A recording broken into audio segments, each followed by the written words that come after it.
Hello বন্ধুরা, কেমন আছো তোমরা সবাই? আজকে আমি আবার রান্না করছি। আজকে কিন্তু অনুষ্ঠানের রান্না নয়, কোনো নিজেদের ঘরের রান্না। এবার কি রান্না করছি সেটার জন্য তো দেখতে হবে ভিডিওটা, ঠিক আছে? চলো দেখতে থাকো কি রান্না করছি। এখন তো পেঁয়াজ ভাজছি, তার মধ্যে টমেটো দিয়ে দিয়েছি। পেঁয়াজ আর টমেটো একসাথে ভাজছি। এরপরে আরও আছে, দিদা কাজে গিয়েছে, বললো আমাকে একটু রান্না করতে। দিদা গিয়েছে কাজে বাইরে, তো বললো তুই একটু রান্নাটা কর।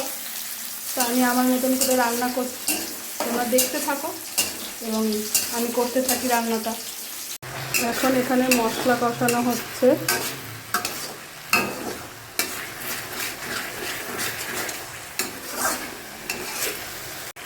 এই হচ্ছে আজকে আমি চিকেন কষা রান্না করছি।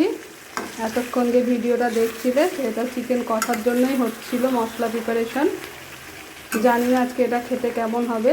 যতবার আমি রান্না করেছি ততবার ছড়িয়েছি, তো আজকে দেখা যাক কতটা ছড়াই, নাকি একদম ঠিকঠাক হয়।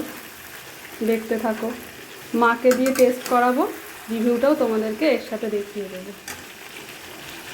ফাইনালি ডান চিকেন কষা।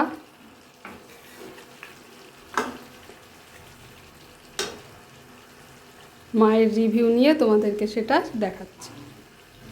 ফুটতে থাকুক, ততক্ষণে মায়ের রিভিউটা আমি নিয়ে আসি যে চিকেন কষাটা কেমন হয়েছে খেতে।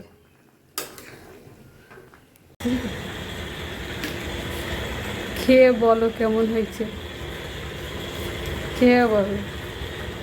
খুব সুন্দর হয়েছে না সত্যি কথা বলবা, কি কম কি বেশি? সিদ্ধ হয়নি নাকি শক্ত ইট? লবণ লাগবে। লবণ দিয়ে এসেছি, ঝোল করার সময় লবণ 1 চামচ দিয়ে এসেছি। কষাতে একটু লবণ দিতে হতো। অনেস্ট রিভিউ দাও। আর তাহলে কষাটা খুব সুন্দর হতো। আচ্ছা, নুন হয়নি, ঝোলে নুন দিয়ে এসেছি। সিদ্ধ হয়েছে মাংস? যা, দিদা আজকে কিছু বলেনি, চান করতে চলে গেছে, আমি একা একা করেছি যা পেরেছি।